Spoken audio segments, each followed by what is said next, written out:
오늘은 김세혜 작가의 신간인 돈의 신에게 배우는 머니 시크릿이라는 책을 살펴보려고 하는데요. 마음이 온통 불안과 두려움으로 가득했고 생활 또한 넉넉하지 못했던 주인공 하루는 어느 날 천사 이레를 만납니다.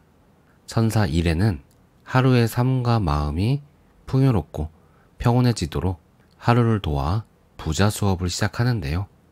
소개된 여러 이야기 중 진짜 부자는 낚싯바늘을 물지 않는다 라는 부분을 소개해 드릴게요. 행복은 근원과 일치된 상태를 의미합니다. 좀 어렵다면 이렇게 말해 볼게요. 혹시 두 다리 뻗고 자는 경험을 해보셨어요? 두 다리 뻗고 잔다? 난 그런 기억이 별로 없다. 사실 살면서 하루도 마음 편한 날이 없었다. 그런 별천지에 사는 사람도 있겠지만 나와는 상관없는 얘기다. 글쎄요. 편하고 걱정이 없다? 심드렁하게 대답했다. 편하고 걱정이 없고 무엇을 떠올려도 평화롭고 아무런 감정에도 걸림이 없는 상태를 말하죠. 감정에 걸려요? 어부가 바다에 낚싯대를 던져요. 낚싯바늘엔 여러 종류의 유혹적인 미끼들이 있죠. 미끼를 물면 물고기는 어떻게 되나요? 낚이죠. 물고기 입장에선 골로 가는 거고 킥킥 웃음이 나온다. 그래요. 낚싯바늘에 걸리면 빠져나오기 힘들어요. 입에 바늘이 걸려있는 한 평생 고달픈 나날이 이어집니다. 내가 딱 그 짝이네요. 죽을 때까지 버둥대면서. 내 말투가 삐딱하다. 어떻게 하면 물고기는 영원히 안전하고 행복할 수 있을까요? 미끼에 안 걸려야죠. 배가 든든하면 미끼 걸린 바늘 같은 건 아마 쳐다보지도 않을 거예요. 그래요. 정답이에요. 그럼 물고기가 바늘을 물지 않는 것과 감정이 무언가에 걸리지 않는 것을 연관지어 보세요. 어떤 감정이 와도 편안한 거? 미끼가 다가와도 흔들리지 않고 유혹당하지 않고 물지 않게 되는 천사가 두 날개를 펼쳐 크게 움직였다. 어떤 미장이도 만들어낼 수 없는 순수한 하얀 빛이다. 천사의 날개는 고래의 꼬리처럼 강하면서도 흩날리는 갈대처럼 부드럽고 유연하다. 아름답다는 말로 형용되지 않는 순수함과 기쁨이 공간을 가득 채운다. 갑자기 깊은 숨이 쉬어진다. 함께하는 이 순간이 평안하고 감사하다는 마음이 든다. 이래는 가볍게 박수를 치면서 환한 미소를 띄었다.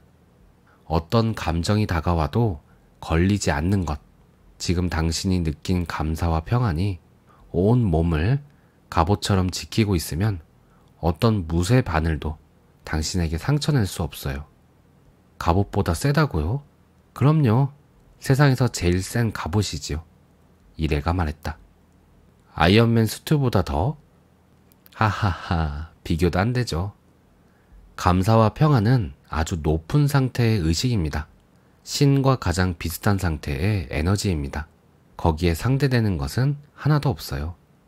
이래의 말은 강하고 설득력이 넘친다. 누군가 한 연예인에게 행복이 무엇이냐고 물었다. 그랬더니 그녀는 자려고 누웠을 때 마음에 걸리는 것이 하나도 없는 것이라고 했다. 배고픈 물고기에겐 낚싯바늘의 미끼가 먹음직스러워 보일 겁니다. 과거에 대한 괴로움과 죄책감, 미래에 대한 고민과 두려움, 압박감, 자기 비하, 근심, 걱정, 모든 것이 미끼예요. 억눌린 무의식 속 감정에 지배당하면 낚싯바늘 옆을 배회하게 되고 어느새 바늘에 걸려 상처를 입고 말아요. 정신을 차리고 갑옷을 입으면 되는데 많은 이들이 그렇게 하질 못합니다. 왜죠? 모두 내 얘기 같아 뜨끔하다. 온몸이 불평과 분노, 배신감, 죄책감 같은 무거운 감정에 짓눌려서 그래요. 권투 선수에게 연신 잽을 맞은 것처럼 정신을 차리지 못하죠. 그런 상황에서 감사를 떠올리는 건 쉬운 일이 아니지요. 낚싯바늘에 걸린 물고기처럼 옴짝달싹 못하고 고통만 가득해져요. 감정에 완전히 걸린 상태가 됩니다. 나 역시 그렇게 감정에 걸려 숱한 불면의 밤을 보냈다. 다 타들어 잿더미처럼 기력 없는 하얀 밤이 매일 내 방을 노크했다. 어느 날엔 심지어 스스로를 자책하며 안 좋은 생각을 하기도 했다. 이래는 다 알고 있다는 듯 고개를 끄덕였다. 고통으로 밤을 새는 당신을 지켜보면서 마음이 많이 아팠어요. 안타깝고 힘들었지요. 나는 깜짝 놀라며 이래를 쳐다보았다.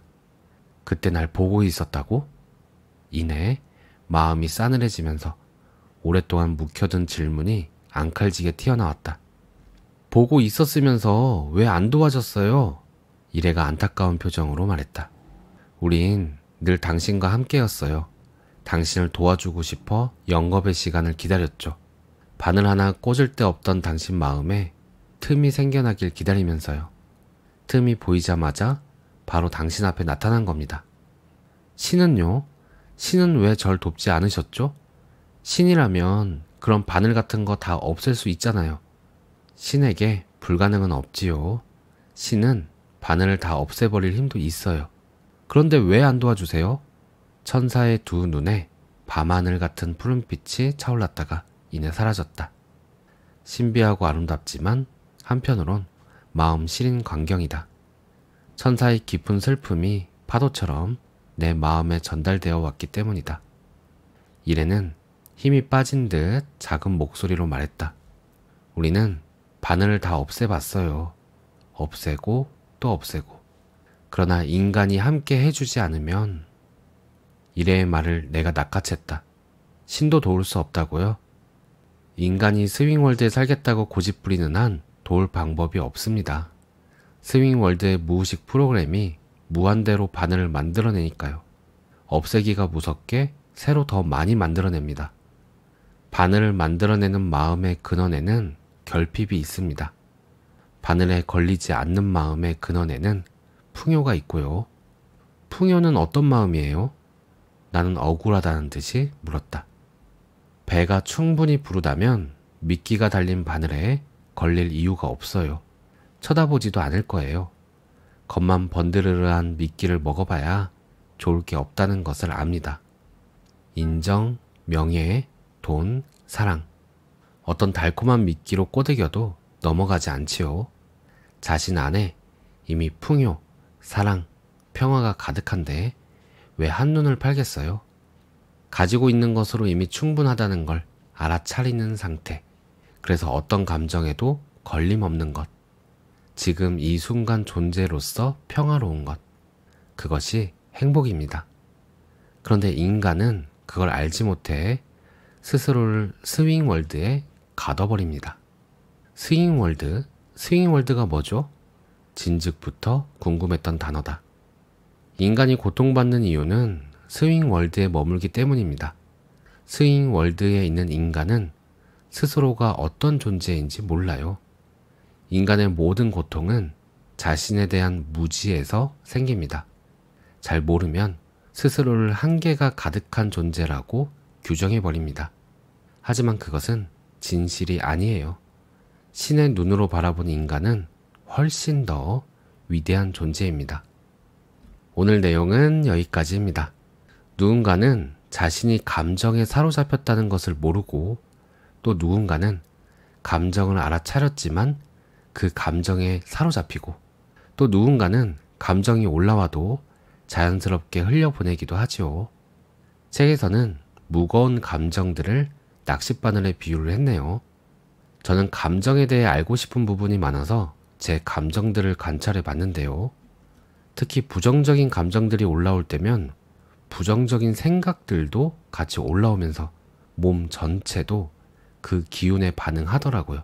손이 떨리거나 열이 나거나 손발이 차가워지거나 힘이 하나도 없거나 힘이 잔뜩 들어가거나 이건 어쩔 수 없더라고요. 하지만 그 상태를 지속시키거나 증폭시키거나 숨겨두거나 종료시키는 것은 내가 선택할 수 있습니다. 감정은 자연현상과 같아서 그 시작을 통제하기는 불가능하거나 매우 어렵지만 감정이 시작된 이후에 그 에너지는 우리가 충분히 연습하면 통제가 가능하더라고요. 감정에 휘둘리지 않고 손님 오셨다, 손님 가신다 할 수 있다는 거죠. 그런데 감정에 대해서 더 중요한 부분은 이거예요. 어떤 감정이 느껴진다면 그건 자신의 내면을 살펴보라는 신호라는 겁니다.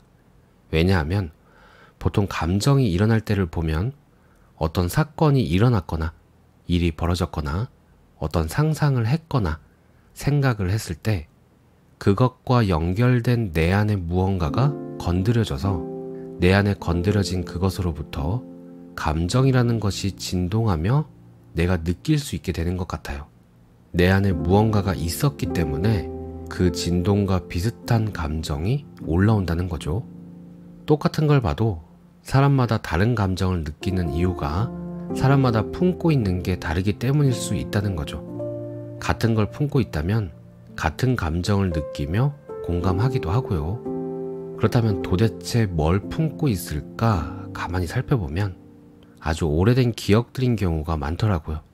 정말 까마득히 잊어버렸던 기억을 두려웠던 감정과 함께 내 안에 품고 있었다면 그 기억을 살짝이라도 건드리는 상황들이 오면 그 기억이 되살아나지는 않더라도 상황을 두려운 것으로 몰고 가는 경우가 많았습니다. 그래서 우리는 마주하기 싫은 상황들을 삶에서 자주 마주하게 되는 거지요. 그리고 또 두려운 감정 에너지가 기억으로 저장되고 또 삶으로 펼쳐지고 풀지 않으면 계속 반복되더라고요.